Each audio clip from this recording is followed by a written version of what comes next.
Hey, this is Steven Platinum, your friend in wrestling with Platinum versus AEW Dark. Was episode 88. It was long, 16 matches, 2 hours, and this is from May 11th, 2021. It was an efficient show. There weren't a lot of promos. A lot of the matches were what I would call palate cleanser matches, meaning they were very, very quick. There were very few of what I would call competitive matches. It was just squash-a-mania.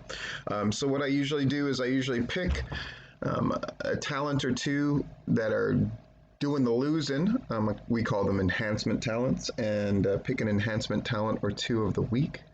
And we also grade everything on a 3-check scale. 1 check if the proper person is put over in a memorable fashion, a 2nd check if they look great in the process, and then a 3rd check if the person in their or entities in their losing effort look good in the process or given a disproportionately large amount of offense. In the case of competitive matches, they get a check mark if both entities look good, a 2nd check mark if the proper team or person is put over in definitive fashion, and then a 3rd check mark if something feels like it is advanced, either an angle or a feud or even an aspect of somebody's character or gimmick that can be advanced and used on, say, Dynamite.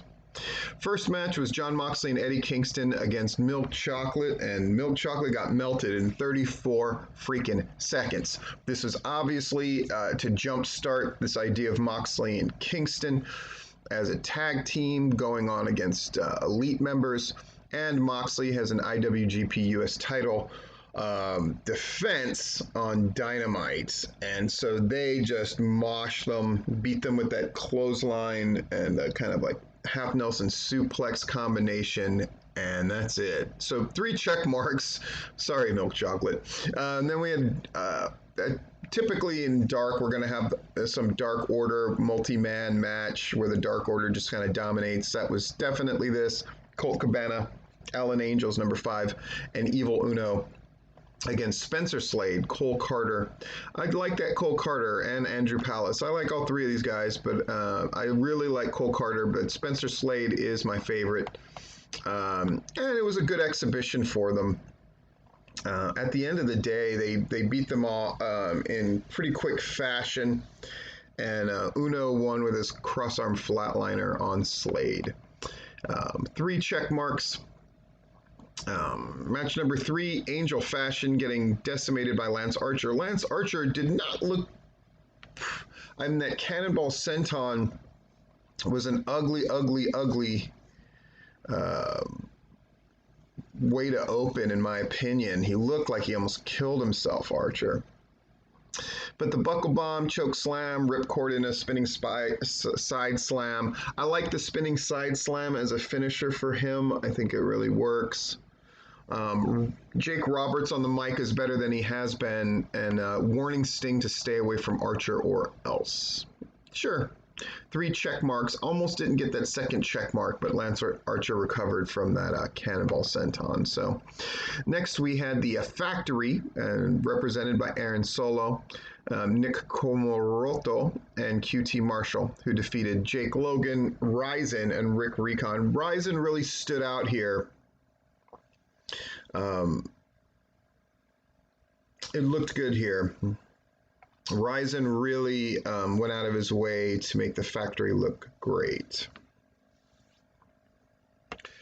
The Diamond Cutter wasn't the greatest that QT Marshall has done, but this match definitely served its purpose.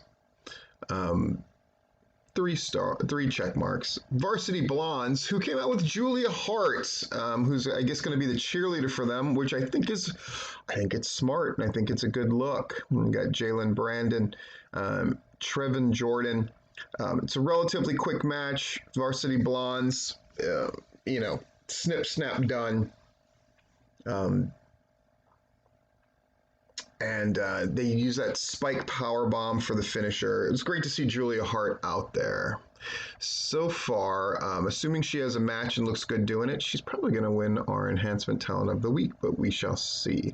Diamante, they wanted to rebuild Diamante for sure, so she beat Willow Nightingale in less than 3 minutes. There were a lot of matches that were right around the 3-minute mark or less, and this was one of those. Diamante is threatening Chris Statlander, so that's the next feud we're moving her into. That Cazadora into the stunner, and then a code red finished off Nightingale. Meat and potatoes, good match for Diamante, 3 check marks. Dante Martin against Aaron Fry, 3.5-minute match. You see what I'm saying? Fry's first singles match. He's been in tag matches all over the place. Dante Martin, though, has had a singles push for a while, though he's just generally beating guys on Elevation and especially Dark. Hits that 450 splash.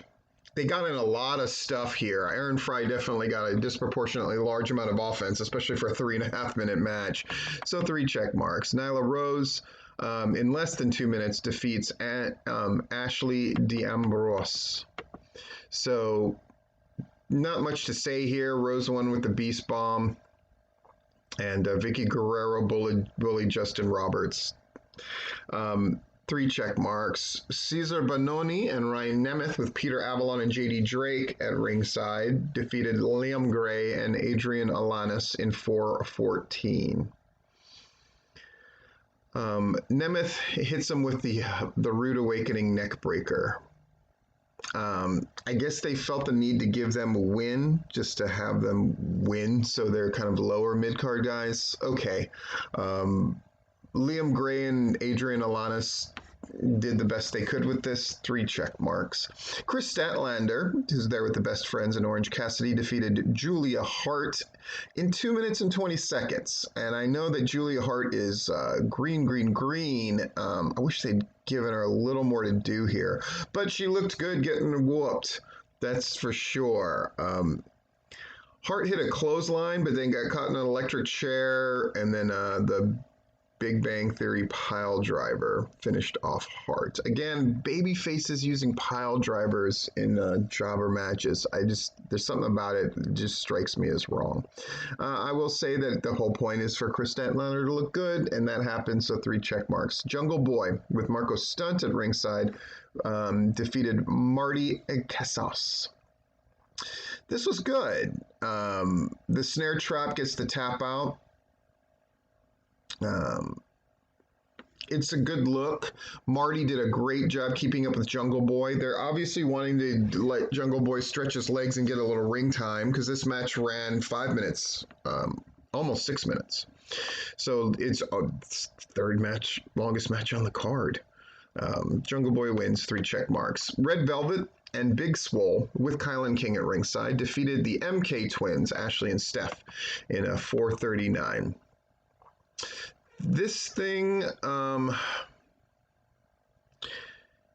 was a fun match for sure, but it was a little wonky and a little simplistic, so I'm going to give it a first check mark because Swollen Velvet won definitively. That second check mark, though, they didn't really look great in the process, in my opinion. And a third check mark because they did the best they could in defeat.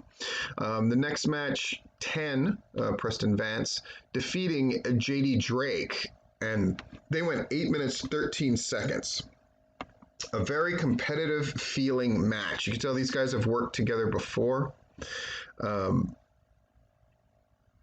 And it feels strange that Avalon and Nemeth got a win and JD Drake eats another loss. But it is what it is. JD Drake certainly looked like he could do his thing, and he's definitely working his way into a job, so I ain't mad about it.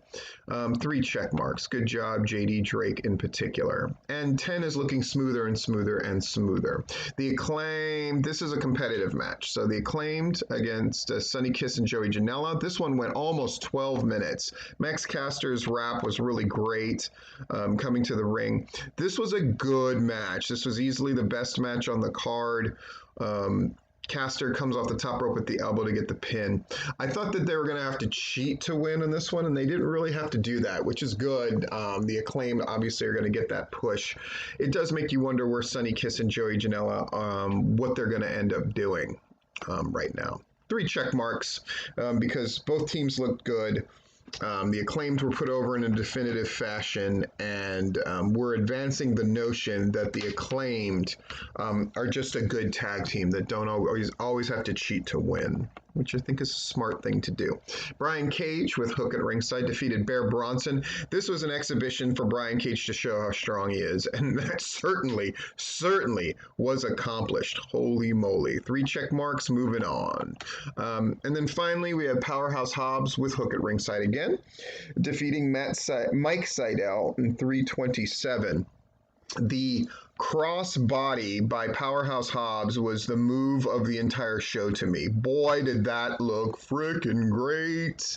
And this was a competitive match, even though it went 327. So did both of them look good? Yeah, check mark. Did Powerhouse Hobbs win in definitive fashion? Yes, check mark. Was something advanced? I would say yes, too, because Matt Seidel came out and saved his brother from further abuse, sort of setting up the notion that the Seidels are going to take on Team Taz in the future.